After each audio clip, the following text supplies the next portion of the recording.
لیکن دو باتوں کے حوالے سے ذرا آسانی سے بات سمٹ جائے گی۔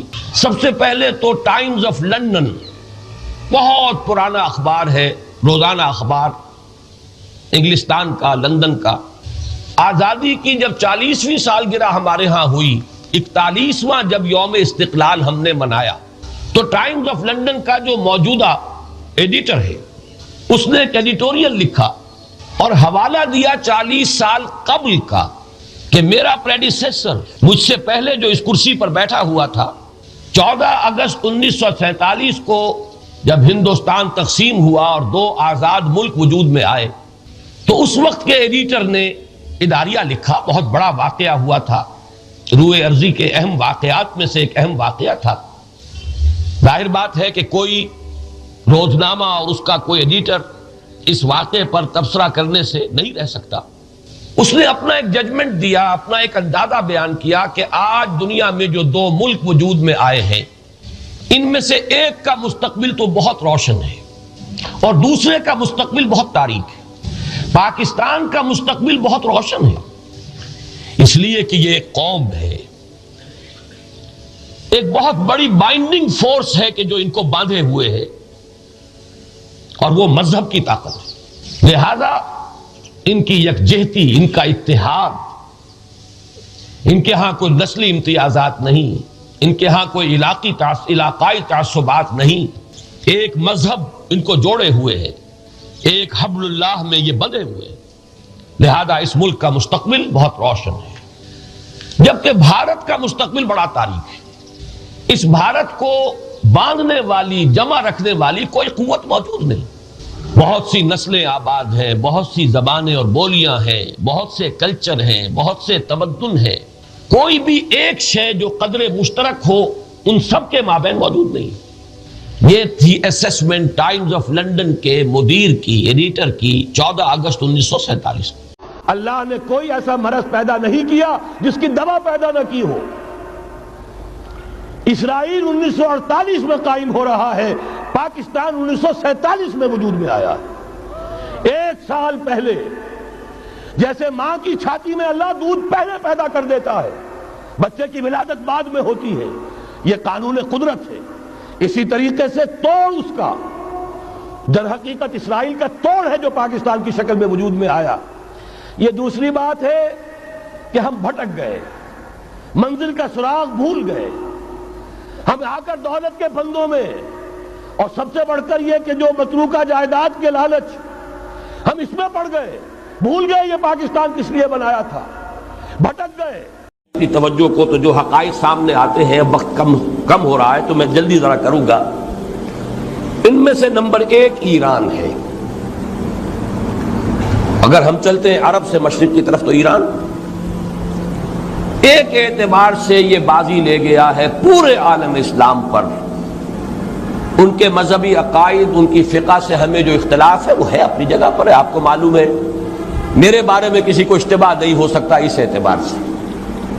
میری جس درجے دشمنی رکھی گئی ہے، جس طرح میرے سر کا جو ہے مطالبہ ہوتا تھا، 2 ہی آدمی تھے پاکستان میں کہ جن کے سر مانگے گئے، ایک کراچی کے وہ شاہ بلیغ الدین صاحب اور ایک نے، تو اس حوالے سے وہ اپنی جگہ پر اختلاف ہے، لیکن اس حقیقت کا اعتراف کیے بغیر نہیں رہا جا سکتا، پورے عالم اسلام میں یہ واحد مسلمان ملک ہے جس نے بہرحال اپنی شریعت، اپنے عقائد کے مطابق ایک مذہبی انقلاب برپا کیا ہے، اور پورے عالم اسلام میں مذہبی سطح پر، حکومت کی سطح پر فنڈامنٹلسٹ صرف ایک ملک ہے، یا دوسرا جو ہے تھوڑا سا وہ ہے سوڈان، لیکن اس کی اہمیت اس لیے نہیں کہ وہ کسی عوامی انقلاب سے نہیں بنا، بلکہ وہ تو ایک فوجی انقلاب سے شکل بنی ہے جو بھی بنی ہے۔ اللہ کرے اس میں استقامت ہو، اس سے یقینی کوئی نتیجہ برآمد ہو جائے، خبریں بھی اچھی آ رہی ہیں، لیکن میں تو دنیا کا جو پرسپیکٹو ہے اس کے حوالے سے عرض کر رہا ہوں کہ اس پہلو سے ایران ان کا ٹارگٹ ہے، ٹارگٹ نمبر 1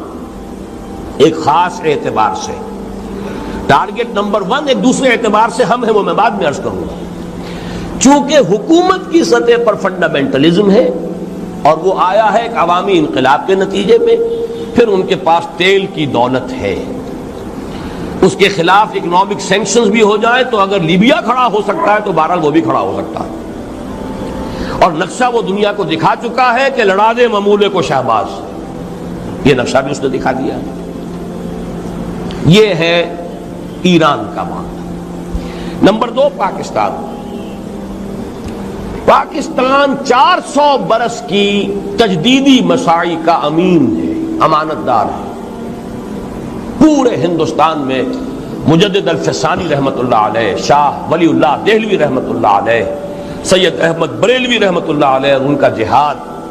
پھر اس 20ویں صدی عیسوی میں یا 14ویں صدی ہجری میں علامہ اقبال جیسا مفکر، مولانا مودودی جیسا مصنف، مولانا الیاس جیسا مبلغ، شیخ الہند جیسا مجاہد حریت، پورے عالم اسلام میں ان کا پیرلل کوئی موجود نہیں. یہ 400 سال کی تاریخ ہے. اس کی امانت اور اس کے نتیجے میں یہاں کے مڈل کلاس میں فنڈامنٹلزم کا ایک نیوکلیس ہے. اگرچہ حکومت کی سطح پر کوئی پیش رفت نہیں ہو سکی آج تک، بلکہ اب تو پسپائی ہو رہی ہے، اب پیچھے ہٹ رہے ہیں. وہ ہمارے ان سیاسی جو بھی زعماء ہیں، جو جماعتیں ہیں، ان کی غلطی اور الیکشن ہی کو واحد میدان بنا کر اس کے اندر اپنا سارا وقت و توانائیاں اور قوتیں ضائع کر دینا، یہ ہے در حقیقت جس کا کہ یہ صدا مل رہی ہے کہ اس اعتبار سے تو پسپائی کی طرف ہے معاملہ، کسی پیش رفت کی طرف نہیں ہے. لیکن باہر والے تو دیکھتے ہیں نا کہ اندر کیا کچھ مواد موجود ہے. اگر مڈل کلاس میں وہ فنڈامنٹلزم کا بارود موجود ہے تو کسی بھی وقت اس کے اندر جو ہے وہ کوئی دھماکہ ہو سکتا ہے. دوسری بات جو ان کے لیے ایک اعتبار سے ٹارگٹ نمبر 1 ہمیں بنا رہی ہے، وہ ہمارا ایٹمک نو ہاؤ ہے. پورے عالم اسلام میں اور کسی کے پاس نہیں. اسلامی بم اگر بنے گا تو یہی بنے گا. یہ ہے مختلف اسباب جس کے بنا پر ایران اور پاکستان کو آپ بریکٹ کر لیجئے. یہ اس نیو ورلڈ آرڈر یا آج کی میری گفتگو کے حوالے سے یہودی اور عیسائی گٹھ جوڑ کا جو ٹارگٹ نمبر 1 ہے، ایک اعتبار سے ایران ہے، ایک اعتبار سے پاکستان ہے. مومن سب آپس میں.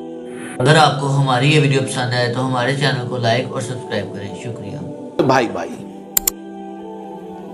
فَأَصْلِحُوا بَيْنَ أَخَوَيْكُمْ، اس کا پہلا تقاضا یہ کہا گیا کہ اگر تمہارے 2 بھائیوں میں اختلاف ہو جائے کرے تو اصلاح کر دیا کرو، اصلاح کرا دیا کرو، صلح کرا دیا کرو. فَاتَّقُوا اللَّهَ، اللہ کا تقوی اختیار کرو. یعنی ان ڈفرنس کی روش صحیح نہیں ہے. بھئی میں کیا کروں یہ جانے، آپس میں اپنا معاملہ جانے. اب میں اگر ایک کی بات کروں گا تو دوسرا ناراض ہو جائے گا، دوسرے کو میں حق پر قرار دوں گا تو پہلا ناراض ہو جائے گا، تو میں تو اس میں نہیں آتا. نہیں، یہ بہت غلط ہے، بہت غلط ہے، بہت غلط ہے. اہل ایمان کا فرض ہے کہ مسلمان بھائیوں میں آپس میں اگر کوئی اختلاف ہو رہا ہے، کچھ چپکلش ہو گئی ہے، تو اسے رفع کرے، مساعدت کرائے، صلح کرے.